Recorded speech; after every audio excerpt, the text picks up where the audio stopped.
ជំរាបសួរសួស្តីបងប្អូនអរគ្នាថ្ងៃនេះ Yellow Fairy Tarot នឹងមកធ្វើការដកបៀ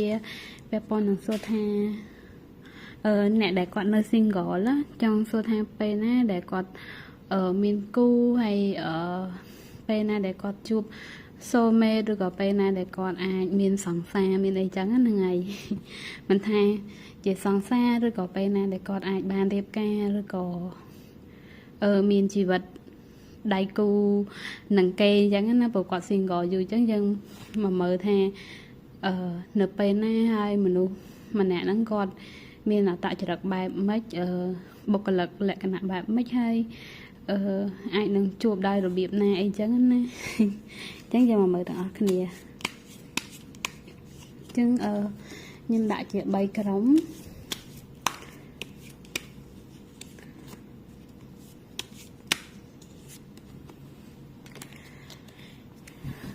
អញ្ចឹងអ្នកទាំងអស់គ្នានេះជាអូខេអញ្ចឹងអ្នកទាំងអស់គ្នារើសមើលទៅនេះក្រុមទី1ក្រុមទី2ក្រុមទី3អញ្ចឹងចិត្តនិងអារម្មណ៍របស់បងប្អូនទាំងអស់គ្នាពេញចិត្តមួយណាអញ្ចឹងជ្រើសរើសមួយហ្នឹងទៅខ្ញុំនឹងធ្វើការបកស្រាយជូនអ្នកទាំងអស់គ្នាប៉ុន្តែមួយទៀត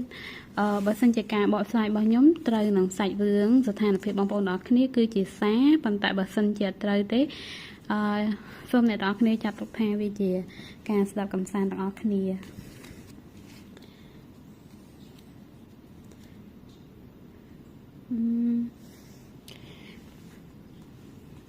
នៅក្នុងកាតនេះអាចនិយាយបានថានៅចន្លោះអាចនិយាយថាវាជាពេលវេលាដែលថិតថេរមួយអាចនិយាយថានៅចន្លោះពី4ខែទៀតឬក៏នៅជុំវិញនិទាខៈរដូវឬក៏គេហៅថាស្នេហាដែលចូលមករកអ្នកទាំងអស់គ្នាហ្នឹងគឺជាស្នេហាមួយដែលមានទំនាក់ទំនងកក់ក្ដៅហើយនឹងមានសន្តិភាពនៅក្នុងកាតនេះអញ្ចឹងយើងនឹងមើលបន្តទៀតថានឹងមានការអ្វីមីសេអ្វីសម្រាប់បងប្អូនទាំងអស់គ្នាដែលគាត់នៅ single គាត់ចង់មានស្នេហាពាក់ព័ន្ធនឹង single នេះគាត់នៅ live ហ្នឹងគឺប្រភេទថាអ្នកទាំងអស់គ្នានៅ live ដែលមានសង្សារហ្មងមួយទៀតអ្នកទាំងអស់គ្នាធ្លាប់បែកគ្នាហើយឥឡូវហ្នឹងអ្នកទាំងអស់គ្នាទំនេរអញ្ចឹងមិនថាអ្នកទាំងអស់គ្នាបែកគ្នាជាលក្ខណៈជាក្រាស់ឬជាសង្សារឬក៏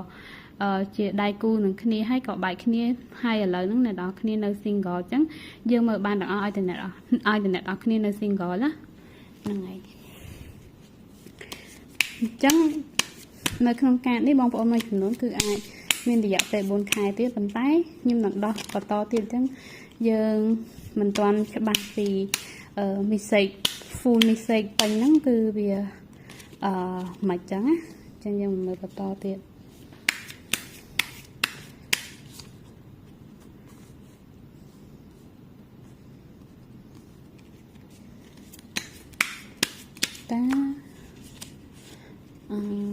ក្រុមទី1ក្រុមទី1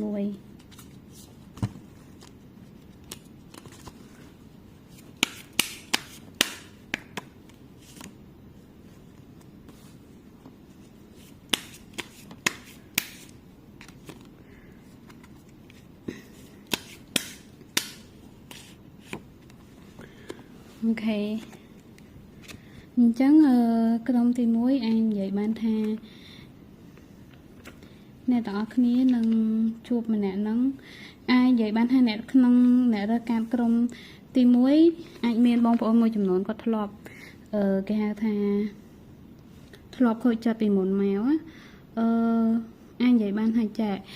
អ្នកទាំងអស់គ្នានឹងជួបស្នេហានៅពេលដែលអ្នកទាំងអស់គ្នាដោះលែងអតីតកាលចេញណាដោះលែងហ្នឹងគឺបានន័យថាបេះដូងរបស់អ្នកទាំងអស់គ្នាលែងកាត់លែងខ្វាយខ្វល់ពីអតីតកាលហ្នឹងហើយតែបើសិនជាសមោលអតីតកាលហ្នឹងវានៅតែដិតដាមទេអ្នកទាំងអស់គ្នាអត់ទាន់បានធ្វើចិត្តមួយវាបានទេគឺវាអាច block energy ឬក៏ block opportunity បិទឱកាសដែលចូលមកក្នុងជីវិតអ្នកទាំងអស់គ្នាអញ្ចឹងគឺតម្រូវឲ្យអ្នកទាំងអស់គ្នាដោះលែងអតីតកាលចេញសិនអញ្ចឹងសម្រាប់បងប្អូនមួយចំនួនគឺគាត់មាន ធម្មពលពាក់ព័ន្ធនឹងមានការខូចចិត្តពីអតីតកាលអញ្ចឹងតម្រូវឲ្យអ្នកទាំងអស់គ្នាដោះលែងហើយអាចនិយាយបានថាគឺបើសិនជាអ្នកទាំងអស់គ្នាដោះលែងបានសម្រាប់បងប្អូនមួយចំនួនដែលគាត់ធ្លាប់មានវិបត្តិស្នេហាតែសម្រាប់អ្នកដែលគាត់អត់មានវិបត្តិស្នេហាទេគាត់នៅ single បេះដូងរបស់គាត់គឺអត់មានបញ្ហាទេអាចមានរយៈពេល4ខែទៀតអញ្ចឹងគាត់អាចជួបឬក៏អាចលើសហ្នឹងដល់9ខែអីអញ្ចឹងទៅហើយនៅពេលដែលអ្នកទាំងអស់គ្នាសម្រាប់បងប្អូនដែលគាត់ខូចចិត្តធ្លាប់មានវិបត្តិស្នេហាធ្លាប់មានការខូចចិត្តនៅពេលដែលគាត់ដោះលែងអារម្មណ៍នៃការឈឺចាប់នឹងបានសិក្សាពីគេហៅថាមេរៀនអ្វីដែលអ្នកទាំងអស់គ្នាជួបអាចនិយាយថាមនុស្សដែលធ្វើឲ្យអ្នកទាំងអស់គ្នាឈឺចាប់ហ្នឹងណាមិនមែនជាគូអ្នកទាំងអស់គ្នាតែជាមេរៀនរបស់អ្នកទាំងអស់គ្នាឲ្យអ្នកទាំងអស់គ្នារៀននៅពេលដែលអ្នកទាំងអស់គ្នាជួបមនុស្សពិតប្រាកដអ្នកទាំងអស់គ្នានឹងដឹងហើយនៅពេលដែលអ្នកទាំងអស់គ្នាបានរៀនពីវាអ្នកទាំងអស់គ្នានឹងអាចមើលដឹងថាអ្នកណាជាគូពិតរបស់អ្នកទាំងអស់គ្នានឹងសម្រាប់អ្នកដែលគាត់ធ្លាប់មានបទពិសោធន៍ស្នេហាហើយខូចចិត្តហើយបានរៀនពីវាបើអ្នកទាំងអស់គ្នាខូចចិត្តហើយអត់បានរៀនពីវាទុកវាចោលអាចនិយាយបានថាធ្លាប់ខូចចិត្តហើយតែអត់បានរៀនពីវាអញ្ចឹងវាពិបាកសម្រាប់អ្នកទាំងអស់គ្នាក្នុងការមើលឃើញថាអ្នកណាជាគូពិតរបស់អ្នកទាំងអស់គ្នាអញ្ចឹងនៅពេលដែលអ្នកទាំងអស់គ្នាដោះលែងអតីតកាលរៀនពីអតីតកាលហ្នឹងវាคล้ายទៅជាគេហៅថាជំនាញក្នុងការចេះមើលគូរបស់ខ្លួនឯងអញ្ចឹងនៅពេលដែលអ្នកទាំងអស់គ្នាធ្វើបែបហ្នឹងបានអ្នកទាំងអស់គ្នាអាចនឹងមានស្នេហាថ្មីឬក៏ជួបមនុស្សពិតប្រាកដដែលចូលមកក្នុងជីវិតហ្នឹងគឺនៅចន្លោះពី9សប្តាហ៍ទៅ9ខែអញ្ចឹងអ្នកទាំងអស់គ្នាមើលទៅថាធ្វើចិត្តបាននៅពេលណាឬក៏ឥឡូវហ្នឹងអ្នកទាំងអស់គ្នាបានធ្វើចិត្តហើយគឺអាចនិយាយបានថាពី9សប្តាហ៍ឬក៏9ខែទៀតប៉ុន្តែនៅក្នុងធម៌ពលនេះគឺអត់តម្រូវឲ្យអ្នកទាំងអស់គ្នាអង្គុយរងចាំមើលណាតម្រូវឲ្យអ្នកទាំងអស់គ្នាទៅអង្គុយធ្វើការរបស់អ្នកទាំងអស់គ្នាធ្វើរឿងរបស់អ្នកទាំងអស់គ្នាអភិវឌ្ឍចិត្តគំនិតរបស់អ្នកទាំងអស់គ្នាទៅអញ្ចឹងស្នេហាដែលចូលមកគឺជាស្នេហាមួយដែលវាមានភាពស្ថិតស្ថេរដែលមានស្ថិរភាពនៅក្នុងហ្នឹងហើយក៏ជាទំនាក់ទំនងមួយដែលវានាំមកនៅភាពកក់ក្ដៅនៅក្នុងទំនាក់ទំនងហ្នឹងអញ្ចឹងណាអូខេហើយ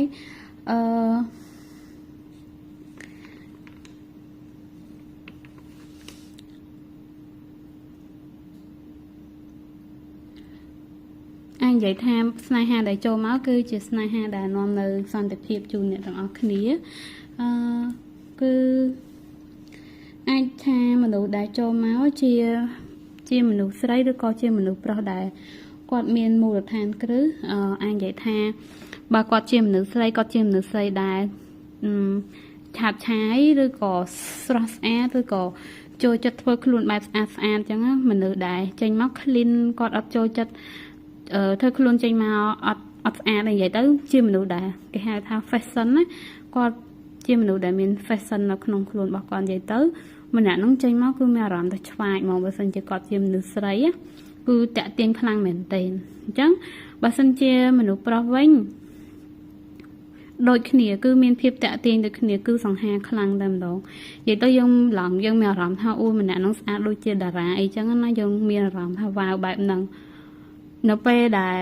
អ្នកទាំងអស់គ្នាជួបមនុស្សម្នាក់ដែលអ្នកទាំងអស់គ្នាមានអារម្មណ៍ថាបែបហ្នឹងអាចម្នាក់ហ្នឹងគឺជាធម៌ពលគូដែលចូលមកក្នុងជីវិតរបស់អ្នកទាំងអស់គ្នាអញ្ចឹងប្រភេទមនុស្សដែលគាត់ចូលមកហ្នឹងគឺអាចនឹងមានធម៌ពលបែបហ្នឹងឬក៏មួយទៀតអាចនិយាយបានថាបើសិនជាគាត់ជាមនុស្សប្រុសគឺអាចមានធម៌ពល feminine energy មិនមែនបានន័យថាគាត់ចរិតស្រីណាគឺមានធម៌ពលមនុស្សស្រីនៅក្នុងនឹងបើសិនជាមនុស្សប្រុសចូលមកក្នុងជីវិតរបស់មនុស្សស្រីចង់និយាយចឹងណាហើយបើគាត់ប្រុសទេអញ្ចឹងមនុស្សស្រីដែលចូលមកដូចខ្ញុំរៀបរាប់អញ្ចឹងជាមនុស្សស្រីដែលបកែឆ្លាតឆ្វាចតែម្ដងគឺគាត់ជាមនុស្សដែលមិនឲ្យណាគេមកជិះជាន់គាត់បានទេហើយគាត់ជាមនុស្សដែលមានគំនិតមានប្រាជ្ញាហើយគាត់ប្រហែលជាមនុស្សដែលមានហិរញ្ញវត្ថុរឹងមាំផងដែរម្នាក់ហ្នឹងណាយ៉ាហើយអាចនិយាយបានថាម្នាក់ហ្នឹងអាចកំពុង manifesting អ្នកទាំងអស់គ្នាអាចនិយាយថាចិត្តនិងអារម្មណ៍របស់គេចង់គេហៅថាចង់បានមនុស្សម្នាក់ ឬក៏ចង់បានស្នេហាប៉ុន្តែអញ្ចឹងគេ manifest ចង់ជួបមនុស្សដែលជាគូប៉ាត់របស់គេអញ្ចឹងបើសិនជាអ្នកទាំងអស់គ្នាជាគូរបស់គេអញ្ចឹងបានន័យថាឥឡូវហ្នឹងគេកំពុងតែ manifest អ្នកទាំងអស់គ្នាអញ្ចឹងនិយាយចឹងណាអូខេហើយអាចនិយាយបានថាវាជាស្នេហាមួយដែលអាចនិយាយបានថាចាអ្នកទាំងអស់គ្នានឹងអាចជួបគេក្នុងកំឡុងពេលអ្នកទាំងអស់គ្នាធ្វើការឬក៏ធ្វើផែនការអ្វីមួយឬក៏តាមរយៈការធ្វើដំណើរអញ្ចឹងការធ្វើដំណើរហ្នឹងវាអាចជាពេលអ្នកទាំងអស់គ្នាដើរកំសាន្តនៅមាត់ទន្លេឬនៅមាត់សមុទ្រឬក៏ដើរនៅកន្លែងណាមួយឲ្យតែពាក់ព័ន្ធនឹងការធ្វើចលនាអញ្ចឹងគឺអ្នកទាំងអស់គ្នាអាចជួបគេតាមរយៈបែបហ្នឹងដូចជាការជិះរថភ្លើងជិះឡានក្រុងឬតាក់ស៊ីឬក៏ពាក់ព័ន្ធនឹងការធ្វើដំណើរហើយនឹងការធ្វើចលនាឬក៏ជិះយន្តហោះទៅកន្លែងណាមួយឬក៏ធ្វើដំណើរកំសាន្តទៅកន្លែងណាមួយឬក៏គ្រាន់តែអ្នកទាំងអស់គ្នាទៅហាត់ប្រាណក៏អាចជួបគេអីចឹងឲ្យតែពាក់ព័ន្ធនឹងការធ្វើដំណើរហើយនឹងអីគេ motion ណាដែលថាវាដូចជាគាត់ណាទាំងអស់គ្នាជិះម៉ូតូឬក៏ជិះឡានទៅទិញកាហ្វេញ៉ាំកាហ្វេឬក៏ចូលទៅកន្លែងណាមួយទិញកៅអៅទិញអីចឹងវាឲ្យតែមានពាក្យថាចលនាអាចនឹងជួបតាមរូបភាពបែបហ្នឹងអញ្ចឹងវាអាស្រ័យទៅលើស្ថានភាពបងប្អូនដែលអ្នកទាំងអស់គ្នានឹងអាចជួបពួកគាត់គឺវាអាស្រ័យទៅលើមនុស្សម្នាក់ៗដែលគាត់មានស្ថានភាពខុសៗគ្នាអញ្ចឹងអ្នកខ្លះទៅគាត់អាចជួបតាមរយៈការធ្វើដំណើរទៅក្រៅប្រទេសតាមរយៈការជិះយន្តហោះនៅក្នុងស្រុកឬក្រៅស្រុកតាមការជិះឡានក្រុងឬក៏ជិះរថភ្លើងធ្វើដំណើរកំសាន្តទៅកន្លែងណាមួយឬក៏ទៅកន្លែងជីមទៅផឹកកាហ្វេឬក៏ដើរហាត់ប្រាណឬក៏ស្រូបយកខ្យល់អាកាសនៅតាមកន្លែងសួនសាធារណៈឬកន្លែងដែលមានទឹកមាន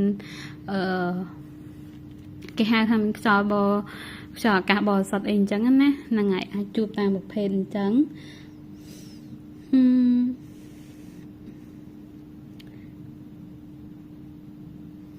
ហើយនៅក្នុងកាតនេះដែរអាចនិយាយបានថាបើសិនជាម្នាក់នឹងគាត់ចូលមកក្តីស្រឡាញ់នឹងមានការរីកចម្រើនម្ដងបន្តិចហើយមានភាពថិតថេរអញ្ចឹងស្នេហាដែលចូលមកស្នេហាដែលអ្នកទាំងអស់គ្នាត្រូវជួបហ្នឹងគឺវាវិវត្តម្ដងបន្តិចវាអត់មានមកដល់ភ្លាមលឿនភ្លាមអីចឹងវាតម្រូវឲ្យមានការវិវត្តទៅពីមួយជំហានទៅមួយជំហាន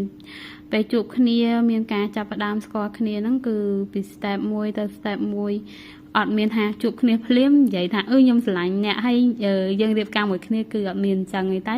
វាមានប្រភេទទៅជាការហៅថាវិវត្តជាសាច់រឿងពីដំណាក់កាល1ដំណាក់កាល2 3អីអញ្ចឹងរហូតដល់គេហៅថាការរៀបអាពាហ៍ពិពាហ៍អីចឹងទៅគឺមានធម៌ពលបែបហ្នឹង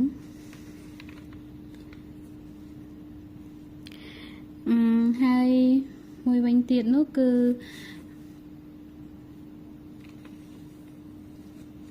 អាចនិយាយបានថាម្នាក់ហ្នឹងគាត់ជាមនុស្សដែលមានទំនុកចិត្តមិនថាគាត់ជាមនុស្សស្រីឬមនុស្សប្រុសទេគាត់ជាមនុស្សដែលមានទំនុកចិត្តអាចពេលខ្លះម្នាក់ហ្នឹងក៏ជាមនុស្សដែលបកកាយនិយាយឬក៏បកកាយចោចាហើយអាចនិយាយបានថាម្នាក់ហ្នឹងឃើញអ្នកទាំងអស់គ្នាចំណុចដែលគេតាក់ទាញហើយគេចង់ចូលមកក្នុងជីវិតអ្នកទាំងអស់គ្នាអាចគេមើលឃើញពីគំនិតខាងក្នុងរបស់អ្នកទាំងអស់គ្នាគេឲ្យតម្លៃទៅលើគំនិតរបស់អ្នកទាំងអស់គ្នាមនុស្សដែលចូលមកនៅក្នុងជីវិតរបស់អ្នកទាំងអស់គ្នាហ្នឹងគឺគាត់មានធម៌ពលបែបហ្នឹងអាចនិយាយបានថាពេលគេឃើញអ្នកទាំងអស់គ្នាភ្លាមគេចាប់អារម្មណ៍អ្នកទាំងអស់គ្នាហ្មងម្នាក់ហ្នឹងណាហើយមួយទៀតបើសិនជាម្នាក់នឹងជាបរិសុទ្ធអាចជាបរិសុទ្ធដែលមានមុនស្នេហ៍ហើយអាចជួបតាមមួយទៀតនេះអ្នកទាំងអស់គ្នាអាចជួបតាមព្រឹត្តិការណ៍សង្គមឬក៏តាមបណ្ដាញសង្គមឬក៏ពាក់ព័ន្ធនឹងការនិយាយសន្ទនាឬក៏អាចថាអ្នកទាំងអស់គ្នាចូលទៅក្នុងកម្មវិធីណាមួយមានការនិយាយសន្ទនាមួយគ្នាអីអញ្ចឹងទៅក៏វាคล้ายទៅជាការបង្កើតទំនាក់ទំនងអញ្ចឹងអាចនិយាយថាដៃគូរបស់អ្នកទាំងអស់គ្នាជាមនុស្សពូកែគេហៅថា ពូកែនិយាយឬក៏ពូកែចរចាជាមនុស្សដែលឆ្លាតមានកំណត់ច្នៃប្រឌិតនៅក្នុងហ្នឹងអញ្ចឹងវានៅក្នុងកាតនេះពាក់ព័ន្ធនឹងរយៈពេលគឺដូចខ្ញុំនិយាយចឹងវាអាចនៅក្នុងនីតិខែរដូវអាចចន្លោះអ្នកខ្លះគឺចន្លោះពីឥឡូវទៅ4ខែទៀតឬអ្នកខ្លះពី9សប្តាហ៍ទៅ9ខែទៀតអាចនឹងមានឱកាសបានជួបចឹងណាអញ្ចឹងខ្ញុំមកមើល mistake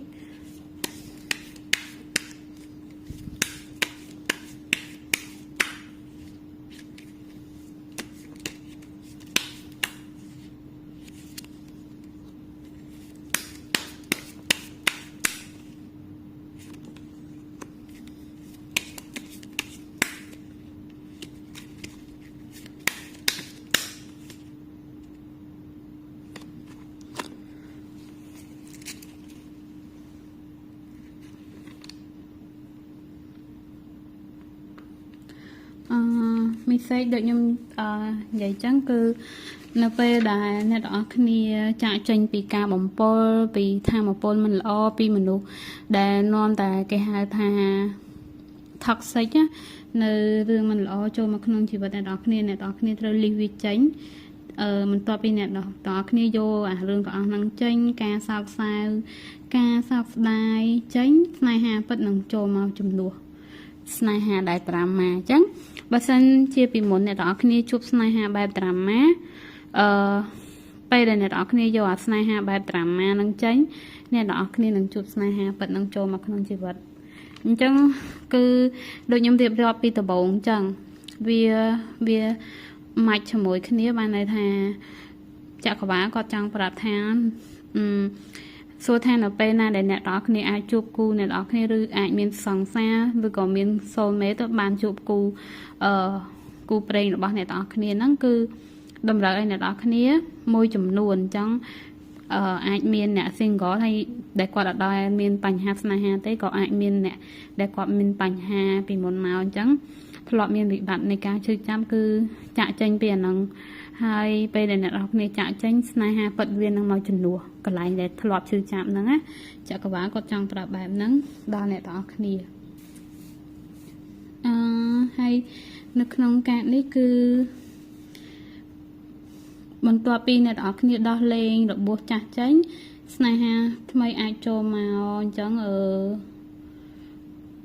នៅពេលដែលដោះចេញបានអញ្ចឹងខ្ញុំអត់ដឹងថាពេលណាអ្នកទាំងអស់គ្នា release អាការឈឺចាប់នឹងចេញតែនៅពេលដែល release បានគឺអាចមានរយៈពេលពី5សប្តាហ៍ឡើងទៅហ្នឹងអាស្រ័យលើមនុស្សម្នាក់ៗដែលគាត់អាចធ្វើបានណា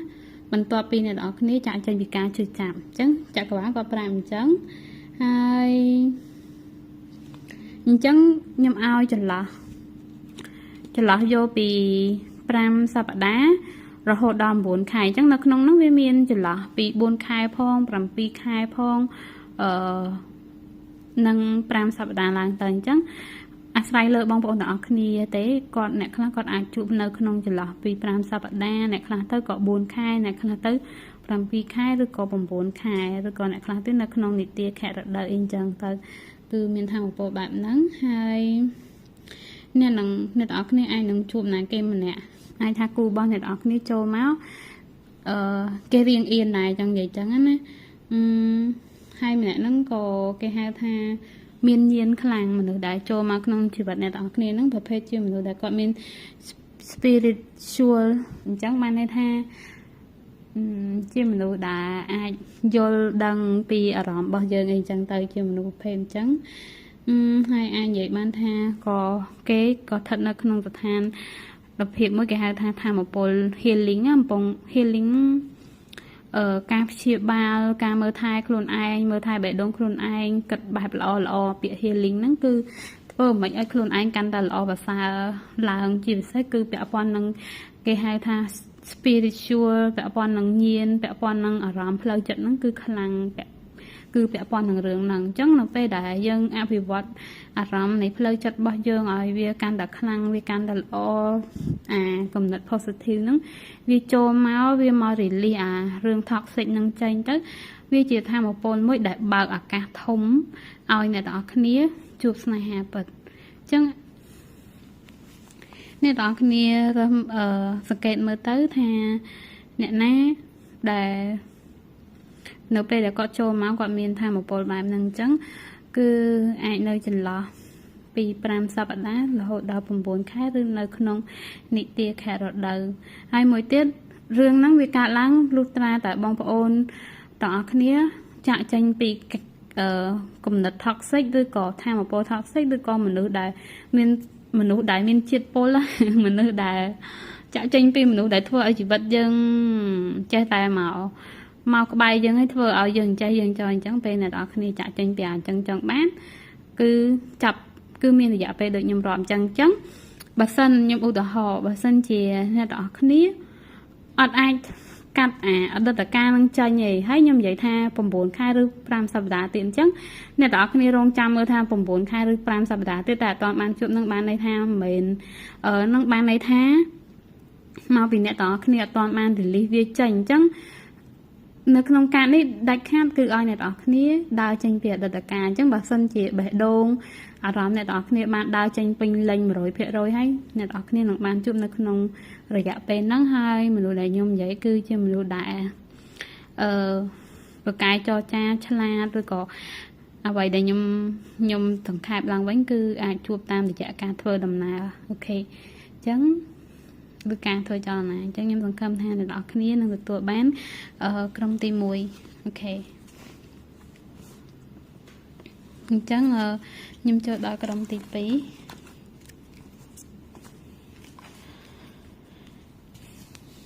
ក្រុមទី2អាចនិយាយបានថាក្តីស្រឡាញ់នឹងលេចឡើងនៅពេលដែលអ្នកទាំងអស់គ្នាចេះមើលថែខ្លួនឯងណាអ្នកទាំងអស់គ្នានឹងជួបស្នេហាលុះត្រាណាអ្នកទាំងអស់គ្នាចេះស្រឡាញ់ខ្លួនឯងបើសិនជាអ្នកទាំងអស់គ្នាចេះស្រឡាញ់ខ្លួនឯងទេអ្នកទាំងអស់គ្នាអត់ទាន់បានជួបស្នេហាអញ្ចឹងអ្នកទាំងអស់គ្នាត្រូវមើលឲ្យមែនទែនកុំឲ្យមានការយល់ច្រឡំពាក់ព័ន្ធនឹងការថាស្រឡាញ់ខ្លួនឯងឬក៏ស្រឡាញ់អ្នកដទៃជាងព្រោះកន្លែងហ្នឹងបើយើងមើលអត់ច្បាស់ទេយើងគិតថាចាក៏ពិតខ្ញុំស្រឡាញ់ខ្លួនឯងតែមិនមែនទេអ្នកនរគ្នាអាចធ្វើខុសអីមួយ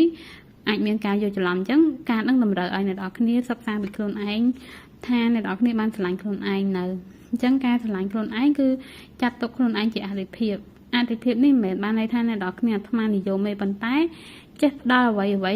ល្អជូនខ្លួនឯងដូចថាមានគេបវល់អ្នកនរគ្នាទៅធ្វើអ្វីមួយតែចិត្តអ្នកនរគ្នាអត់ចង់ទេអញ្ចឹងឲ្យអ្នកនរគ្នានិយាយបដិសេធមិនចាំបាច់ទៅខ្វល់ពីអារម្មណ៍គេច្រើនពេកទេបើសិនជាចិត្តអារម្មណ៍និងបេះដូងរបស់អ្នកនរគ្នានឹងអត់ចង់ធ្វើអញ្ចឹងនៅពេលអ្នកនរគ្នាបដិសេធគឺអ្នកនរគ្នាបានមើលថែខ្លួនឯងបានស្រឡាញ់ខ្លួនឯងពួកអីយើងអត់បង្ខំខ្លួនឯងទៅធ្វើរឿងដែលខ្លួនឯងអត់ចូលចិត្តផងហ្នឹងហើយអញ្ចឹងការនឹងចង់ប្រាប់អញ្ចឹងហើយមួយទៀតបើសិនជាអ្នកនរគ្នាស្ថិតនៅក្នុងថាមពលមួយថាយើងឲ្យតម្លៃអត្ថភាពអ្នកផ្សេងច្រើនជាងខ្លួនឯងអញ្ចឹងគឺអ្នកនរគ្នាអត់ងាយបានជួបស្នេហាទេតោះអ្នកនរគ្នាចេះឲ្យតម្លៃខ្លួនឯងប៉ុន្តែមិនមែនយើងអាត្មានិយមទេយើងមើលស្ថានភាពថាយើងគួរតែផ្ដល់អត្ថភាពទៅលើរឿងហ្នឹងអត់អ្នកនរគ្នាវិភាគវាមើលអញ្ចឹងណាតែបើសិនជាអ្នកនរគ្នាកើតអារម្មណ៍នៅខាងក្នុង inner side របស់អ្នកនរគ្នាមានអារម្មណ៍ថាបង្ខំណាខ្ញុំតម្រូវឲ្យអ្នកនរគ្នាបដិសេធហ្មងពេលដែលអ្នកនរគ្នាចេះធ្វើបែបហ្នឹងស្នេហាគឺវារត់មករកយើងដល់ខ្លួនឯងអូខេហើយគាត់ចក្រវាលប្រាប់ដែរថាឲ្យអ្នកនរគ្នាយកពេលដូចជា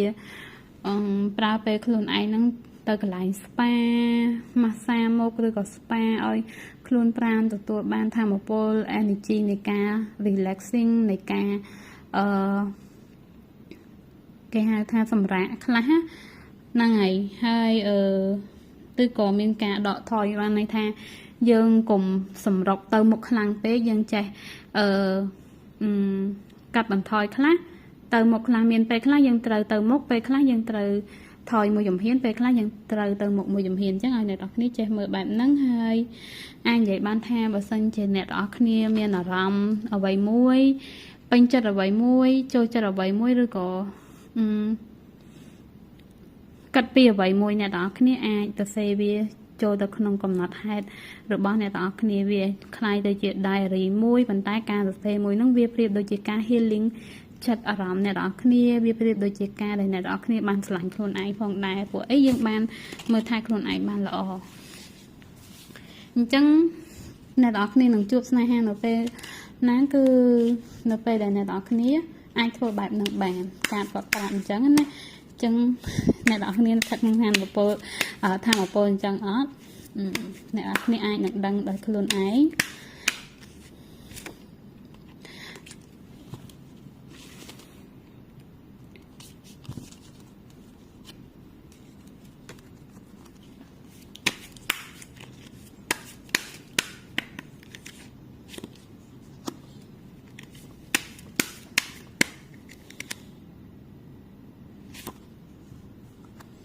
តាមមនុស្សប្រភេទណា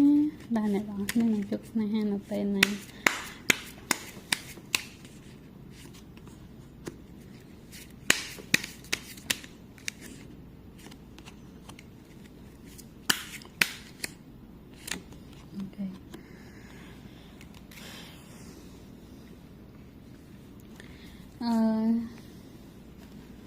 អ្នកទាំងអស់គ្នាអាចនិយាយបានថា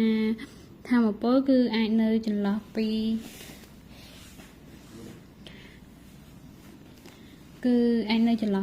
សប្តាហ៍ទៅ3ខែបន្ទាប់ពីអ្នកនរគ្នាចេះមើលថែចេះស្រឡាញ់ខ្លួនឯងអាចនិយាយបានថាស្នេហាត្រីកោណត្រូវបានបញ្ចប់ខ្ញុំមិនដឹងថាអ្នកនរគ្នានៅអត់ដែលមានស្នេហាឬក៏ធ្លាប់មានស្នេហាពីមុនមកខ្ញុំអត់ដឹងដែរក្រុមទី2ប៉ុន្តែអ្វីដែលខ្ញុំមើលតាមកាតគឺខ្ញុំមើលឃើញថាស្នេហាត្រីកោណបានបញ្ចប់អ្នកនរគ្នានឹងបានជួបស្នេហាពិតប្រាកដមួយអាចនិយាយបានអ្នកនរគ្នានឹងបានជួបស្នេហាដែលគេម្នាក់ហ្នឹងគឺជាមនុស្សដែលស្មោះត្រង់ហើយចិត្តល្អអ្នកនរគ្នាធ្លាប់តែជួបស្នេហាត្រីកោណឬក៏គេហៅថាទំនាក់ទំនងមួយដែលមានមនុស្សមកជ្រៀតជ្រែកទោះបីម្នាក់ហ្នឹងម្នាក់ដែលគាត់មកជ្រៀតជ្រែកហ្នឹងគាត់មិនបានយកមនុស្សដែលធ្លាប់មានទំនាក់ទំនងមួយយើងក៏ដោយក៏ម្នាក់ហ្នឹងក៏គេនិយាយថាម៉េចអាចនិយាយបានថាចេះពេលដែលអ្នកនរគ្នាមានទំនាក់ទំនងពីមុនហ្នឹងអាចមានរឿងមកជ្រៀតជ្រែកពាក់ព័ន្ធនឹងមនុស្សអាចជាមិត្តភ័ក្តិអាចជាមនុស្សស្រីផ្សេងទៀតឬក៏មនុស្សប្រុសផ្សេងទៀតឬក៏អាចជាសាច់ញាតិគ្រួសារមិនធ្វើមិនឲ្យថាមានភាគីទី3ឬក៏គេហៅថា third party ហ្នឹងអញ្ចឹងនៅពេលដែលអ្នកនរគ្នាបញ្ចប់ទំនាក់ទំនងស្នេហាត្រីកោណបានបញ្ចប់រួចរាល់ចេះស្រឡាញ់ខ្លួនឯងអ្នកនរគ្នានឹងបានជួបគូដែលគេជាមនុស្សចិត្តល្អហើយស្មោះត្រង់អ្នកនរគ្នាមិនបាច់ភ័យខ្លាចមាន third party អីបន្តទៀតទេនៅពេលដែលមានស្នេហាថ្មីហើយនឹងមានការចាប់ផ្ដើមថ្មី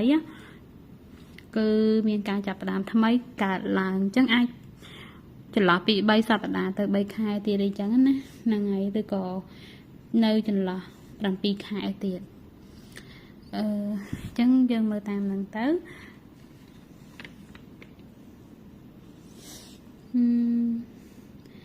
ហើយបងប្អូនមួយចំនួនទៀតអាចនិយាយបានថាស្នេហាហ្នឹងនឹងវិវត្តទៅម្ដងបន្តិចស្នេហាថ្មីដែលចូលមកហ្នឹងវាវិវត្តខ្លាយទៅជាចំណងដ៏រឹងមាំហើយអ្នកនរគ្នាជួបគេតាមរបៀបណាអាចនិយាយថាជួបតាមរយៈអ្នកនរគ្នាធ្វើដំណើររយៈពេលវែងអីចឹងណាអញ្ចឹងអាចនឹងបានជួបតាមរយៈការធ្វើដំណើរអញ្ចឹងអ្នកនរគ្នាគិតមើលទៅ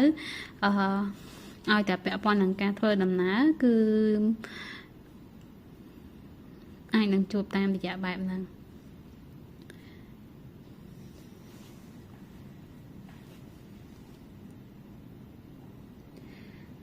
ហើយការនេះក៏អាចនិយាយបានថាអ្នកនរគ្នានឹងអាចជួបគេបន្ទាប់ពីអ្នកនរគ្នាបានធ្វើកិច្ចសហការឬក៏ធ្វើគម្រោងមួយជាមួយនឹងគេម្នាក់ឬពាក់ព័ន្ធនឹងគម្រោងនៃគំនិតច្នៃប្រឌិតថ្មីហើយអ្នកនរគ្នាក៏មានឱកាសបានជួបគេម្នាក់នឹងអីចឹងទៅ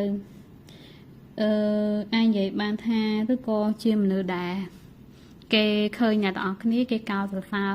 ម្នាក់នឹងចូលមកគេកោតសរសើរទេប្រសើរដែលអ្នកនរគ្នាមានណាគឺ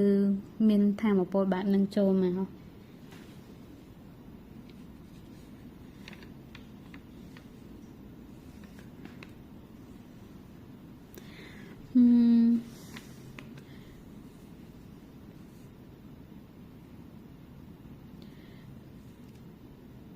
vậy tới trong tivi nè tỏ kia cứ thà mà nè nâng cho máu ai tha trẻ tờ bốn kia miên ca trai trong nè tỏ kia dậy lên trai trong sân chẳng á mình cho máu là cái nè tha mơ tự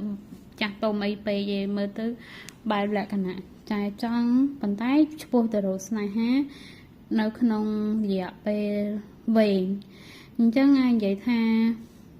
nè khla cứ ai cả lang chạm ôi nhưng mà cho hiền tha chạm về tay cả nên nhưng mơ khơi chạm chẳng ai mà sao bà đá tiếng lươn tay tới đắng rồi có bận to pin này tao này ban thơ tất cả một phía ở vậy môi cho ba loan chẳng ai đừng ban chụp kì rồi có năng ngày bận to pin này tao này miền tất cả một phía bay môi chẳng này đó này ai đừng ban chụp sau mấy đứa có cụ play nó bọn này tao này chẳng cứ ai đừng miền ca chụp chạp chẳng bông ôm môi chùm nón cứ ai chạp môi chùm nón tiếc cứ ai vì cho lọ bay sập đá từ bay khai ấy chẳng từ tam lần á nè chẳng 20 tiếc cứ vậy tất cả nó vậy tha chạp lần ai miên tha cái hai tha ai miên xa được cả invite pin lần nào kia mình nhá được có nó bây giờ này đó cái ban trôi tôi không nông ở tham một bộ thằng cúng á để ai vậy ban thay chả đôi cây giảเราแต่บัตรการไว้มวยการทำการงี้จะกล้อมหรือก็เป็นในดอกนี้นักบานโจรวมกันที่สังคมหรือก็บานโจตัวขนมสังคมเอาไว้มวยได้นวมในได้สังคมนักบานนวมในดอกนี้ไอจูบในโซนในดอกบอลในดอกนี้ให้เชี่ยมนุษย์ได้สลายในดอกนี้ให้การนี้ใหญ่ท่าฉาบแต่อันนี้คือใหญ่ท่าฉาบนังพลังจึงฉาบอะไรเลยในดอกนี้ได้อะไรเลยในดอกนี้อาจมันจับหรือก็ดาวจังปีนายฮาเตยเก้าในมวยติดสไลเลอร์เนี่ยเราคนนี้จะสลายคลุนไออ่อนจังนับไปเลยเนี่ยเราคนนี้จะสลายคลุนไอหายเนี่ยเราคนนี้หนุ่มบ้านจูเกชับไปจังอย่างจังอ่ะคือขณะไปเลยเนี่ยเราคนนี้บ้านเธอดำนากำซ้ำหรือก็เธอดำนาตัวสนาใกล้ตัวเธอดำนาเตยกับลายนามวยหรือก็ตามระยะเนี่ยเราคนนี้โจตัวขนมสังคมเอาไว้มวยได้ai ngon ai này đó khi mình cả ban chụp cù rồi bọn này đó khi chẳng vì ai chỉ ca cho room cam thi chỉ ca cho room nó không project ở vậy muôi đã tham zoom này nó có ai cho room nó không project nó có ai vừa ở miền tầm nẹt tầm lốn kia còn mới khơi bị tê của sao rồi bọn này đó khi chẳng tới á còn thì bị hay nghe có chập đam sờ lạnh hay ai nâng miền thảo bố chạm tay nhưng vậy chăm cái lại như là say lên này đó kia chắc là lạnh con ai mang cho bên này đây chắc á ok đại ca cứ miền thảo bố rồi hạt khăn nó cứ khăn nhưng mà khởi bạn đâu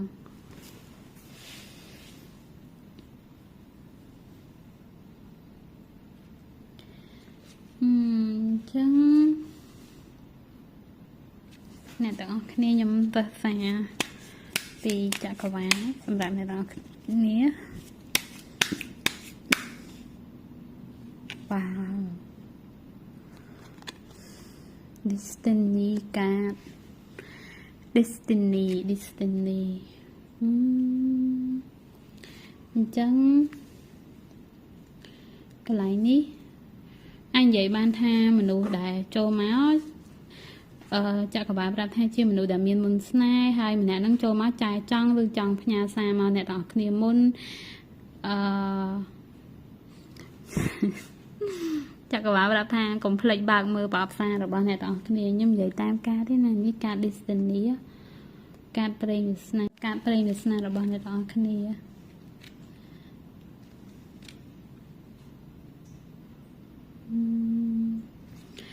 จังโดยย่อมใหญ่จัง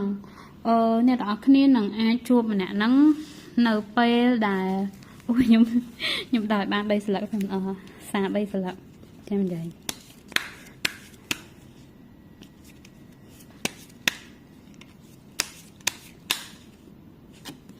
โอเคโ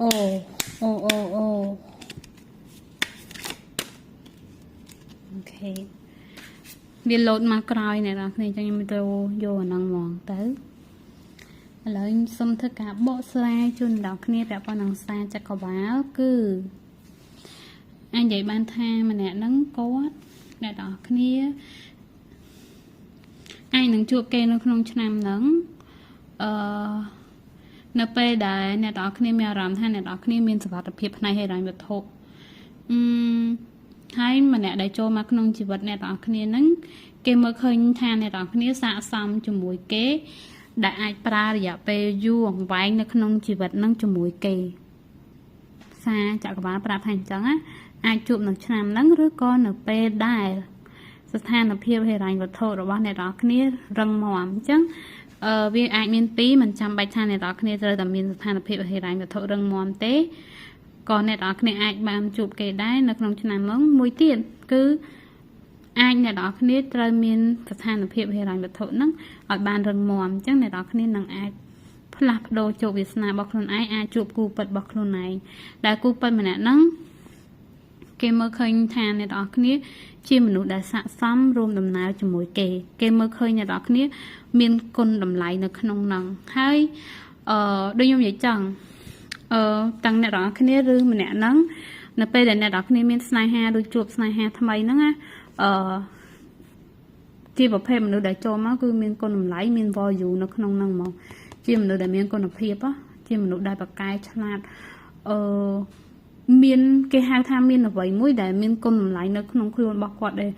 យើងមានអារម្មណ៍ថាมันអាចកាត់ថ្លៃបានយើងមានអារម្មណ៍ថាកោតសរសើរយើងមានអារម្មណ៍ថាវ៉ាវហ្មងហ្នឹងហើយអ្នកនរគ្នានឹងមានអារម្មណ៍បែបហ្នឹងនៅពេលបានជួបគេហើយ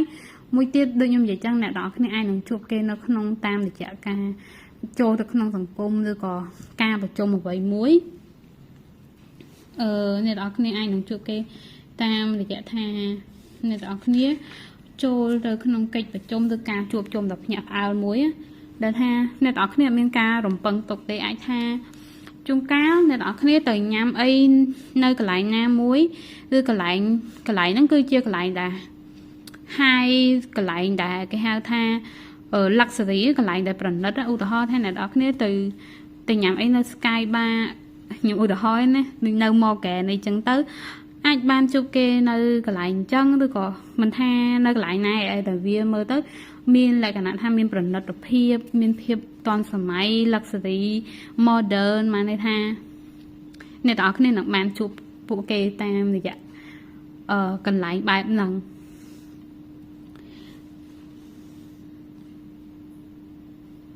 អាចនិយាយបានថាអ្នកទាំងអស់គ្នាជួបគេដោយអត់មានការគ្រោងទុកទេសរុបទៅគឺมันបានក្រងទុកទាំងស្រុងអាចជួបដោយចៃដន្យនិយាយទៅនឹងជួបគេដោយចៃដន្យណាអូខេអញ្ចឹងមិនថាជួបតាមរយៈការធ្វើកិច្ចសហប្រតិបត្តិការជួបជុំការប្រជុំឬក៏ទៅកន្លែងណាមួយអាចនឹងជួបគេដោយចៃដន្យហើយគឺអាចនៅកន្លែងដែរមើលទៅគឺកន្លែងដែលមើលទៅ luxury អីចឹងដូចខ្ញុំបានប្រាប់ចឹងណាហ្នឹងហើយក្រុមទី2ហើយអាចនិយាយបានថាដៃគូរបស់អ្នកទាំងអស់គ្នាជាមនុស្សអាចមានភាពរឹងមាំផ្នែកហិរញ្ញវត្ថុយ៉ាគេជាមនុស្សដែលមានភាពរឹងមាំផ្នែកហិរញ្ញវត្ថុអូខេជាមនុស្សដែលឆ្លាតហើយប្រកែកអញ្ចឹងសួរថានៅពេលណាអាចមួយសប្តាហ៍ទៀតឬក៏ឆាប់ហ្នឹងរហូតដល់3 ខែអញ្ចឹងទៅវាអាស្រ័យលើអ្នកទាំងអស់គ្នាដែរអាស្រ័យលើអ្នកទាំងអស់គ្នាឆ្លាញ់ខ្លួនឯងអត់សិនណាហើយនឹងពាក់ព័ន្ធនឹងស្ថានភាពហិរញ្ញវត្ថុហ្នឹងរឹងមាំផងដែរអញ្ចឹងការហ្នឹងសារពីចក្របាលគឺតម្រូវឲ្យអ្នកទាំងអស់គ្នាមើលថែហិរញ្ញវត្ថុខ្លួនឯងបានល្អដូចខ្ញុំនិយាយចង់បានស្នេហាមួយដែលរឹងមាំណាហើយដែលចូលមកលេងមានបញ្ហាគឺអ្វីចំណុចសំខាន់គឺយើងមានគេហៅថាស្ថិរភាពឬក៏មានមូលដ្ឋានឬក៏មាន background តិចឬក៏ថាមូលដ្ឋាននៅក្នុងខ្លួនជាមុនសិនអញ្ចឹងខ្ញុំគិតថាផ្នែកហិរញ្ញវត្ថុគឺជាផ្នែកមូលដ្ឋានគ្រឹះមួយដែលវាអាចតភ្ជាប់គេហៅថាទំនាក់ទំនងបានច្រើនអញ្ចឹងនៅពេលដែលយើងរឹងមាំរឿងហ្នឹងហើយយើងបានខ្វាយខ្វល់អីវាអាចថាកាត់បញ្ហាចេញពីទំនាក់ទំនងស្នេហារហូតដល់ 50% យ៉ាអញ្ចឹងខ្ញុំអស់អីនិយាយឲ្យអ្នកនរគ្នាអញ្ចឹងវាអាចនឹងកើតឡើងឆាប់អាស្រ័យលើអ្នកនរគ្នាអូខេអញ្ចឹង ក្រុមទី2ខ្ញុំចាប់ឲ្យខ្ញុំចូលទៅក្រុមទី3ក្រុមទី3សួរថាពេលណាអ្នកនរគ្នាជួបគេគឺ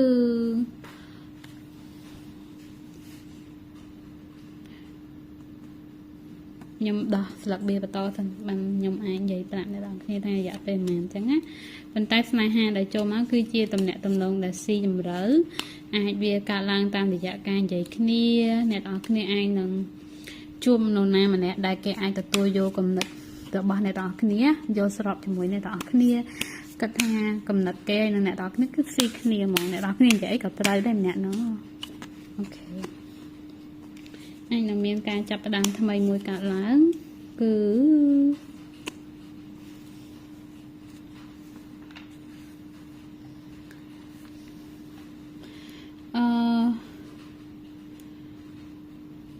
ស្នេហាដែលចូលមកក្នុងជីវិតអ្នកនរគ្នាគឺជាស្នេហាមួយដែលគេហៅថាមានផលិតភាពវាអាចកើតឡើងបន្ទាប់ពីអ្នកទាំងអស់គ្នាហ្នឹងគឺមានការល្អប្រសើរផ្នែកផ្ទាល់ខ្លួនដ៏ធំមួយពាក់ព័ន្ធថានៅពេលដែលអ្នកនរគ្នាមានការងារថ្មីមានការងារដែលរឹងមាំឬក៏អ្នកនរគ្នាមានរថយន្តទំនើបអ្នកនរគ្នាខ្លាយទៅជាម្ចាស់ផ្ទះមួយម្ចាស់ខុនដូមួយឬក៏ម្ចាស់អ្វីមួយនៅពាក់ព័ន្ធអាហារភាពផលិតភាពចូលមកគឺបែបហ្នឹងគឺនៅពេលដែលអ្នកនរគ្នាមានគេហៅថារបស់ទាំងអស់ហ្នឹងអាចនិយាយថានៅពេលដែលអ្នកនរគ្នាជោគជ័យខ្ញុំនិយាយចឹងហ្មងស្នេហាដែលចូលមកហើយអាចនឹងមានការចាប់ផ្ដើមអាចនឹងអាចនិយាយថាស្នេហាដែលចូលមកហ្នឹងគឺជាស្នេហាដែលនាំមកនៅភាពរុងរឿងនៅក្នុងជីវិតស្នេហាហ្នឹងអាចនៅក្នុងរយៈពេលមួយរដូវកាលឬក៏នៅពេលដែលអ្នកទាំងគ្នាបានផ្ដោតលើអាជីពខ្លួនឯងអញ្ចឹងវារៀងពិបាកកំណត់ពេលវេលាថានៅពេលអ្នកទាំងគ្នាបានជួបគឺនៅពេលដែលអ្នកទាំងគ្នាផ្ដោតលើការងារអ្នកទាំងគ្នានៅពេលដែលអ្នកទាំងគ្នា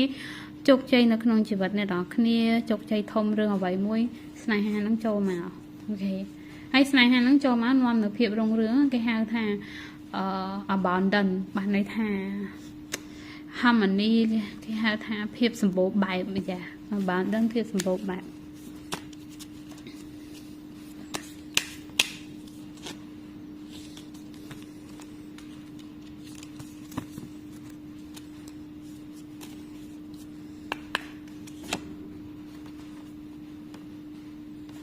ក្រុមទី2ស្លឹកការ៉ូច្រើនម្ល៉េះស្លឹកត្បូងពេជ្រច្រើនម្ល៉េះដូចខ្ញុំនិយាយចឹងពេលដែលស្នេហាចូលសួរថាពេលណាស្នេហាចូលមកគឺ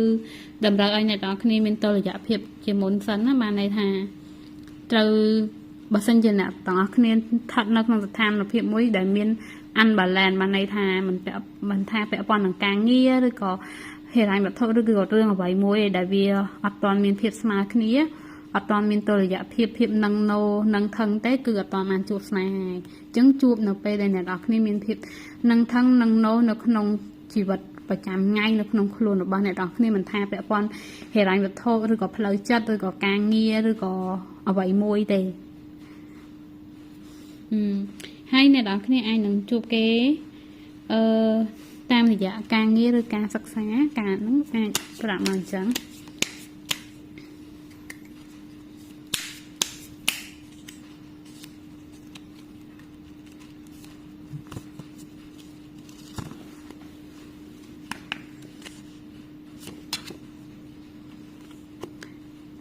អញ្ចឹងតម្រូវឲ្យអ្នកទាំងគ្នាដើរចេញពីមនុស្ស toxic ដើរចេញពីរឿងមិនល្អដោះលែងអតីតកាលបងប្អូនមួយចំនួនគឺដោះលែងអតីតកាលចាញ់ណាអ្នកទាំងគ្នានឹងបានជួបស្នេហាពិត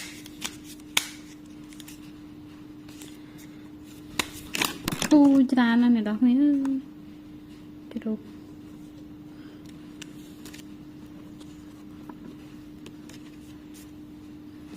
អូខេ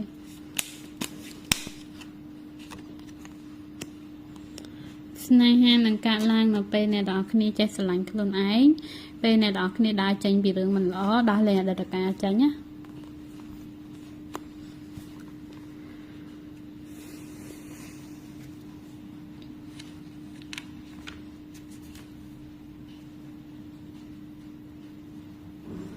vậy tớiក្រុមទី2ខ្ញុំអត់ទាន់មានឃើញការណាមួយដែលបញ្ចេញ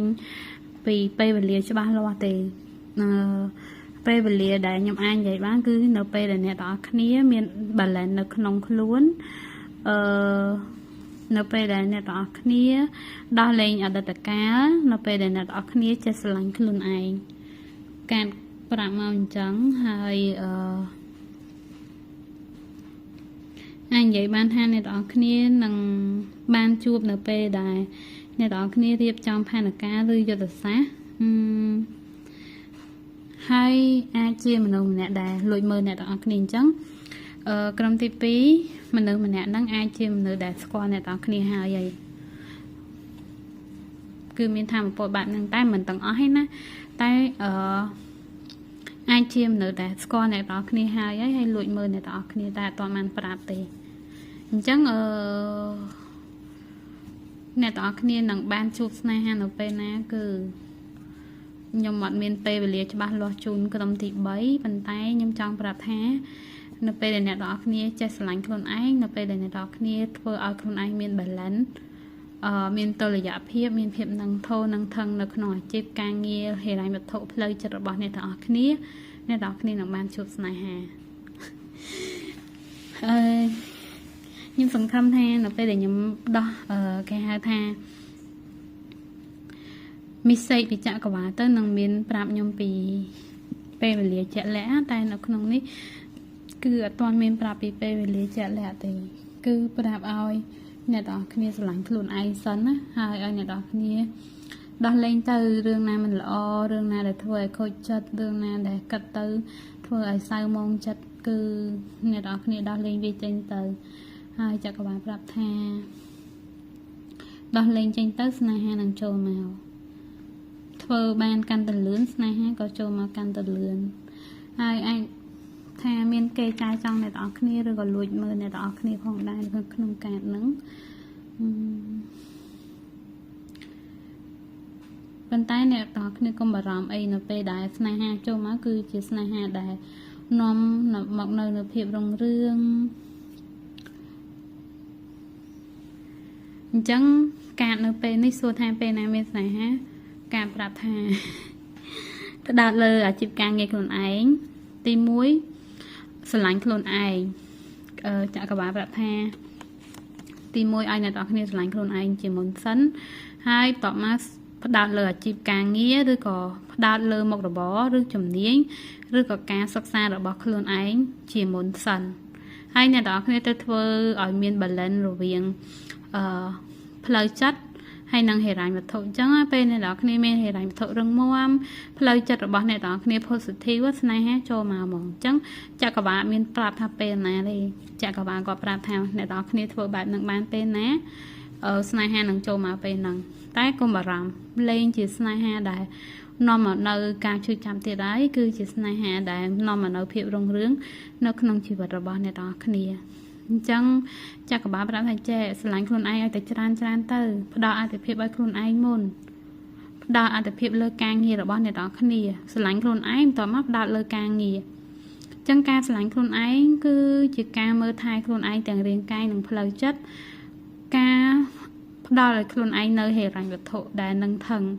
អញ្ចឹងបើសិនជាអ្នកទាំងអស់គ្នាយកពេលឈឺចាប់ទៅលើរឿងដែលធ្វើឲ្យអ្នកទាំងអស់គ្នាខូចចិត្តទៅរឿងដែលមិនសមមិនឡងមាននរណាគេម្នាក់ធ្លាប់ក្បត់ឬក៏មានការខូចចិត្តនៅក្នុងរឿងស្នេហាឬក៏ក្នុងរឿងការងារឬក៏រឿងអ្វីមួយដែលធ្វើឲ្យប៉ះពាល់តង្កេតចិត្តអ្នកទាំងអស់គ្នាជួបមនុស្សដែលគេ fake មួយអ្នកទាំងអស់គ្នាអីអញ្ចឹងបើសិនជាអ្នកទាំងអស់គ្នាប្រើធម៌ពលទាំងអស់ហ្នឹងទៅគិតពីវាខូចចិត្តមួយវាអាចជាធម៌ពលមួយដែលប្លុកអ្នកទាំងអស់គ្នាពីឱកាសនៃការជួបមនុស្សពិតប្រាកដចូលមកក្នុងជីវិតអញ្ចឹងចក្រវាឡគាត់ណែនាំឲ្យអ្នកទាំងអស់គ្នាត្រឡប់មកស្រឡាញ់ខ្លួនឯងហើយលើកលែងឲ្យវាគឺថាដោះលែងវាទៅអធិស្ឋានឲ្យរឿងទាំងអស់ហ្នឹងទៅយកពេលហ្នឹងគឺមកផ្ដោតលើជំនាញមកផ្ដោតលើអាជីពមកផ្ដោតលើការសិក្សាមកផ្ដោតលើការអភិវឌ្ឍខ្លួនឯងឲ្យក្លាយទៅជាមនុស្សដែលគេហៅថាមានគុណតម្លៃមានបេះដូងបរិសុទ្ធមានទឹកចិត្តល្អប៉ុន្តែ ត្រូវរៀនពីការជឿចាប់ហ្នឹងកុំឲ្យគេធ្វើបាបយើងម្ដងទៀតអញ្ចឹងបើថាអ្នកនរគ្នាធ្លាប់អ្នកនរគ្នាអត់ចង់ធ្វើរឿងអីមួយទេតែដោយសារអីក្រែងចិត្តគេខ្លាចចិត្តគេឬក៏អត់ចង់ឲ្យមានទំនាស់នៅក្នុងទំនាក់ទំនងក៏ធ្វើវាដោយបង្ខំចិត្តអញ្ចឹងការនឹងប្រាប់ថាឥឡូវនឹងមិនបាច់ធ្វើអញ្ចឹងទៀតទេធ្វើអ្វីដែលត្រឹមត្រូវចំពោះបេះដូងខ្លួនឯងរឿងអីខ្ញុំត្រូវបង្ខំខ្លួនឯងទៅធ្វើរឿងឲ្យអ្នកដតីតម្រូវចិត្តអ្នកដតីតែគេអត់យល់អារម្មណ៍ខ្ញុំផងហ្នឹងអញ្ចឹងការប្រាប់ថាឲ្យអ្នកនរគ្នាធ្វើអញ្ចឹងទៅយល់ពីបេះដូងខ្លួនឯងកុំធ្វើឲ្យបេះដូងខ្លួនឯងឈឺចាប់កុំធ្វើឲ្យខ្លួនឯងមានសម្ពាធផ្លូវចិត្តហ្នឹងហើយអញ្ចឹងពេលអ្នកនរគ្នាធ្វើរឿងទាំងអស់ហ្នឹងបានអ្នកនរគ្នានឹងមានឱកាសអភិវឌ្ឍខ្លួនឯងទាំងគេហៅថាចំណេះដឹងទាំងផ្នែកហិរញ្ញវត្ថុនិងការមើលថែខ្លួនឯងការញ៉ាំអាហារល្អៗការហាត់ប្រាណការស្ដាប់គំនិត positive មើលរឿងល្អៗការមើលឃើញអ្នកដតីឬក៏គេហៅថាពិភពលោកក្នុងន័យវិជ្ជមានការយកពេលវេលាខ្លួនឯងទៅផ្ដោតធ្វើរឿងអ្វីមួយដែលមានប្រយោជន៍ចំពោះខ្លួនឯងជារៀងរាល់ថ្ងៃហ្នឹងហើយគេហៅថាជាការស្រឡាញ់ខ្លួនឯងគ្រាន់តែអ្នកនរគ្នាព្រលឹមឡើងក្រោកមកហាត់ប្រាណឬក៏ងូតទឹកឲ្យស្អាតបាតស្លៀកពាក់ស្អាតបាតអ្នកនរគ្នាញ៉ាំកាហ្វេដែលអ្នកនរគ្នាចូលចិត្តញ៉ាំអាហារពេលព្រឹកដែលអ្នកនរគ្នាចូលចិត្តវាក៏ជាការមើលថែនិងការស្រឡាញ់ខ្លួនឯងដែរគឺយើងធ្វើឲ្យអារម្មណ៍របស់យើង healing និង fresh អញ្ចឹងដូចនិយាយចឹងការប្រាប់ថានៅពេលនេះអ្វីដែលអ្នកនរគ្នាត្រូវធ្វើគឺស្រឡាញ់ខ្លួនឯងផ្ដោតលើរឿងហិរញ្ញវត្ថុខ្លួនឯងឲ្យបានខ្លាំងហើយធ្វើបែបហ្នឹងស្នេហានឹងចូលមកដល់ខ្លួនឯង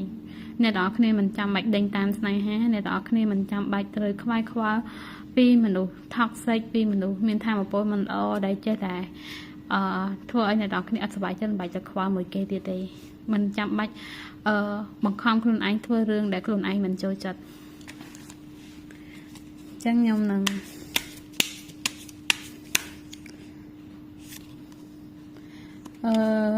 បងប្អូនមួយចំនួននៅពេលដែលអ្នកនរគ្នាបញ្ចប់ស្នេហាត្រីកោណអ្នកនរគ្នានឹងបានជួបស្នេហាពិតហើយស្នេហាហ្នឹងគឺអាចជាមនុស្សដែលបកកាយចរចាជាមនុស្សដែលឆ្លាតជាមនុស្សដែលបកកាយតំណែងតំណង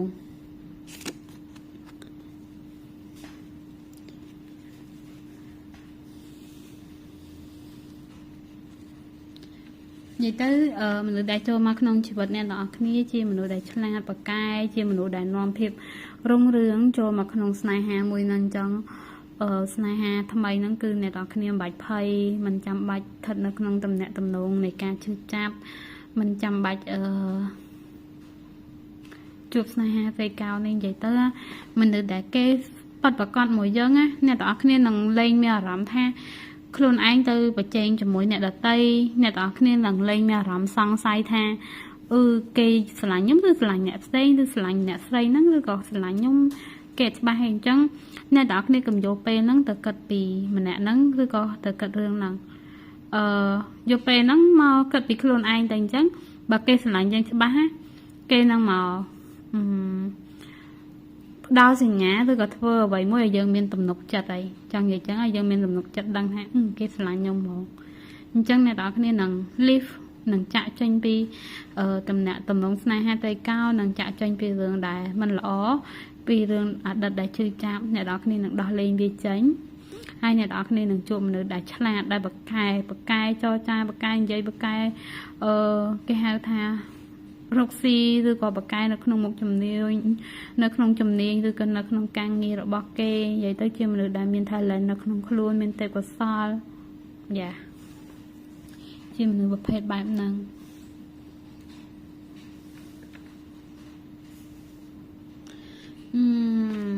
អញ្ចឹង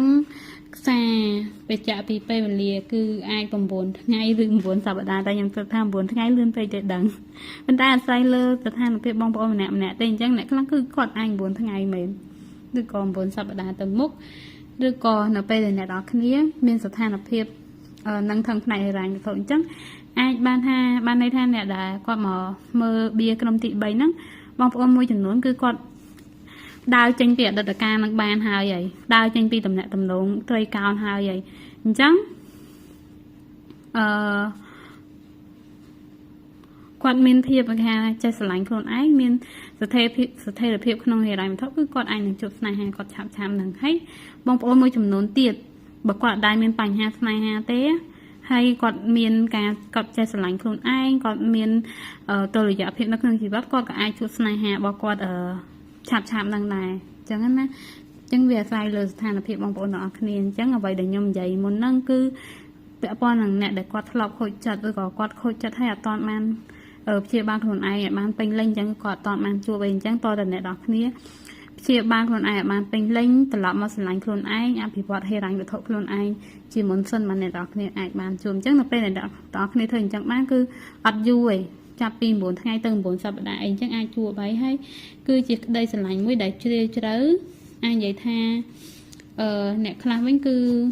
មានណាគេម្នាក់កំពុងបង្ហាញក្តីស្រឡាញ់ឲ្យអ្នកទាំងគ្នាបានឃើញហើយគឺមានធម៌ពល soulmate គឺធម៌ពលគូព្រេងនៅក្នុងតំណែងតំណងហ្នឹងណាក្រុមទី3អញ្ចឹងបើសួរថាជួបនៅពេលណាគឺអាស្រ័យលើអ្នកទាំងអស់គ្នាស្រឡាញ់ខ្លួនឯងនិងមើលថែខ្លួនឯងនិងមានតុល្យភាពក្នុងហិរញ្ញវត្ថុនៅពេលដែលអ្នកទាំងអស់គ្នាធ្វើអញ្ចឹងបានគឺចាប់ពី9ថ្ងៃទៅ9សប្តាហ៍ក្រោយអ្នកទាំងអស់គ្នានឹងបានជួបហើយមួយចំនួនទៀតគឺបើសិនជាអ្នកទាំងអស់គ្នាស្ថិតនៅក្នុងធម៌ពលមួយដែលអ្នកទាំងអស់គ្នាមានការស្រឡាញ់ខ្លួនឯងហើយមានភាពនឹងធោនៅក្នុងជីវិតហើយគឺអ្នកទាំងអស់គ្នានឹងបានឃើញណាគេម្នាក់កំពុងតែបង្ហាញក្តីស្រឡាញ់ឲ្យអ្នកទាំងអស់គ្នាឃើញក្នុងពេលឥឡូវហ្នឹងហើយគឺអញ្ចឹងវាអាច9ថ្ងៃទៅមុខទៀតអីអញ្ចឹងហើយម្នាក់ហ្នឹងគឺមានធម៌ពលគូព្រេងជាមួយអ្នកទាំងអស់គ្នាអូខេអញ្ចឹងខ្ញុំសង្ឃឹមថាអ្នកទាំងអស់គ្នានឹងទទួលបានសារเนาะក្រុមទី3អញ្ចឹងខ្ញុំដូចជាអស់អីនិយាយដែរហើយខ្ញុំសង្ឃឹមថាក្រុមទី1ទី2និងទី3នឹងទទួលបានសារចំពោះអ្នកដែលគាត់ single គាត់ចង់សួរថានៅពេលណាបានជួបគូពិតរបស់គាត់ហើយជួបមិនអីចឹងគេមានលក្ខណៈបែបណាពេលណាចឹងណាអញ្ចឹងខ្ញុំបកស្រាយហើយខ្ញុំសង្ឃឹមថាបងប្អូនទាំងអស់គ្នានឹងទទួលបានចម្លើយហើយខ្ញុំពិតជាអរគុណបងប្អូនទាំងអស់គ្នាដែលបានតាមដានទស្សនានិងការស្ដាប់តាំងពីដើមរហូតដល់ចប់ការ like share subscribe comment ការឧបត្ថម្ភខ្ញុំជាថវិកាខ្ញុំពិតជាអរគុណបងប្អូនទាំងអស់គ្នាខ្លាំងដឹងគុណខ្លាំងមែនទែនអញ្ចឹងជូនពរបងប្អូនទាំងអស់គ្នាជួបតែរឿងល្អសំណាងល្អជោគជ័យនៅក្នុងជីវិតជាពិសេសគឺសុខភាពល្អសំណាងល្អជួបខ្ញុំនៅវីដេអូក្រោយៗទៀតជម្រាបលាបងប្អូនទាំងអស់គ្នា